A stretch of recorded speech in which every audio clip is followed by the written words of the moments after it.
Today we're diving into a major turning point that many analysts believe will rewrite Baltic security. Forever, Denmark has made a bold decision that is already creating shockwaves across Northern Europe and the wider geopolitical landscape. What we're seeing is not just a policy shift, it's the beginning of a new strategic chapter that could influence global power balances for decades to come. Denmark's latest move shows how even a relatively small nation can reshape the future when geography, strategy, and timing come together perfectly.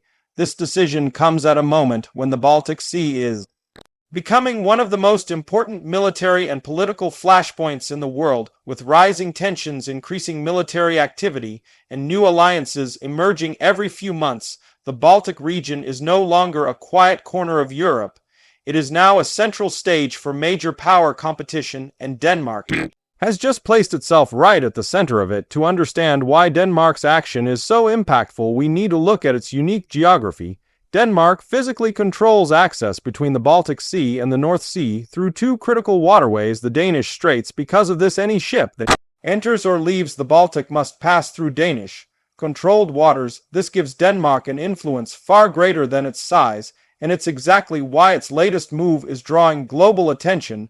When a nation with this strategic position changes course, the entire region feels it instantly. For years, the Baltic Sea has been under growing pressure as countries modernize their militaries, strengthen naval defenses, and prepare for potential conflict scenarios. What Denmark has just done is essentially rewrite how its territory and sea lanes will be used, monitored, and defended. This isn't just a symbolic decision, it's a structural change to how security arrangements work in the region, and it directly challenges the long-standing assumptions that many countries relied on for decades. What truly stands out is that Denmark is not acting alone. Its decision aligns with a new level of cooperation among NATO members, especially after major Baltic nations pushed for stronger collective defense strategies, with Sweden and Finland now fully integrated into NATO.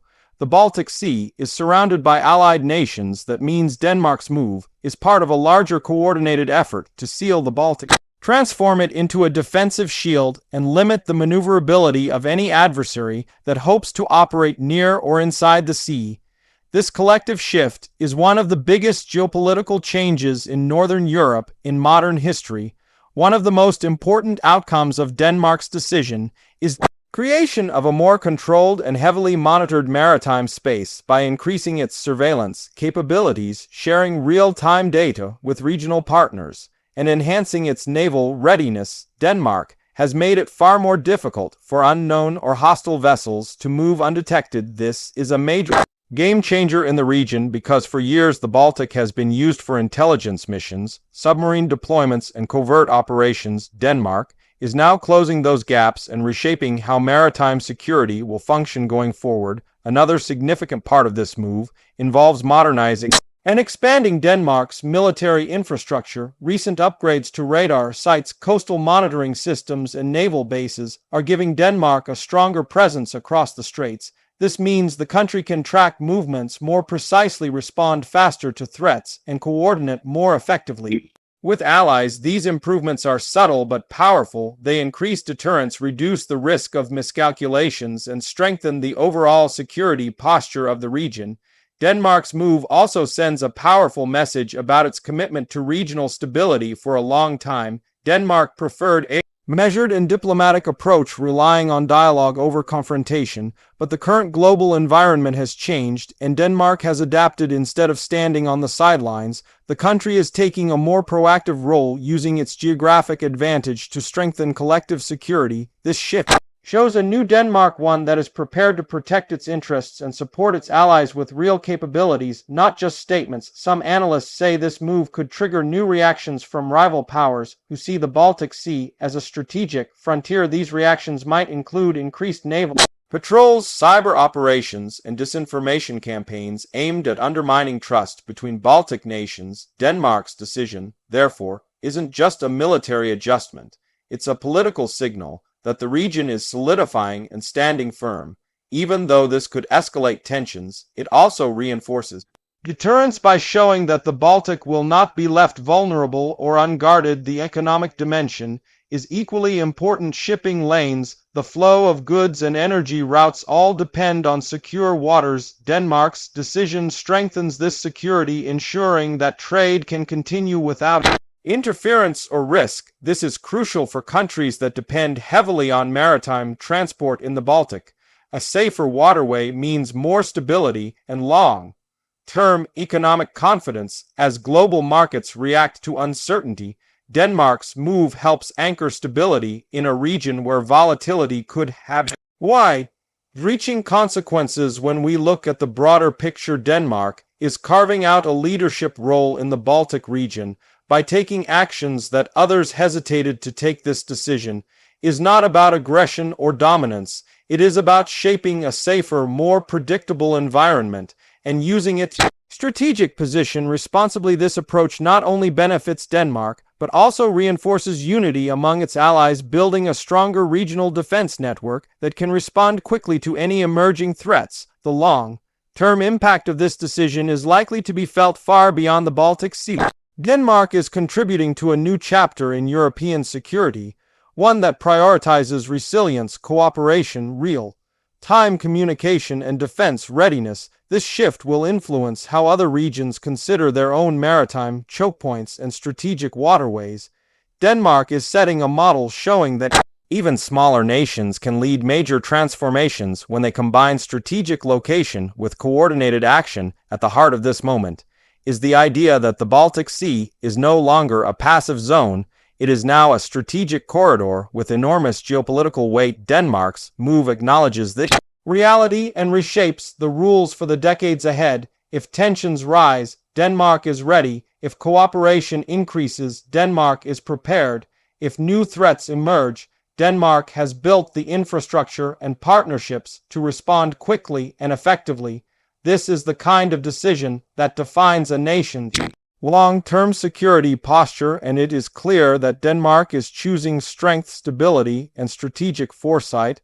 Another key part of Denmark's strategic change involves the use of advanced technology, modern surveillance systems, unmanned maritime drones, improved communication networks, and integrated defense platforms all ensure that Denmark can monitor and defend its waters more effectively than ever before. This technology-driven approach is becoming essential as modern conflicts increasingly rely on digital disruptions, stealthy operations, and rapid mobility. By embracing these tools, Denmark is future-proofing its strategy and ensuring that the region is not left behind in an era of fast-evolving threats.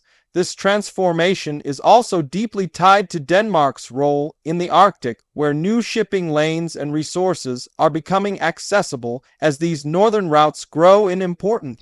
Denmark's position becomes even more significant, controlling access between the Baltic and the wider North Atlantic. Denmark's move today is not just about the present, it's about preparing for the geopolitical challenges that lie ahead in the coming decades. This is long-term strategy at its finest, grounded in geography, enhanced by technology, and strengthened by alliance networks. When we analyze the diplomatic side, Denmark's decision contributes to a clear message. Diplomacy will remain central, but it will now be backed by stronger defense capability. That combination of dialogue and deterrence is crucial for maintaining peace in a region where misunderstandings can escalate quickly. Denmark understands this balance well, and its actions reflect a mature strategic mind.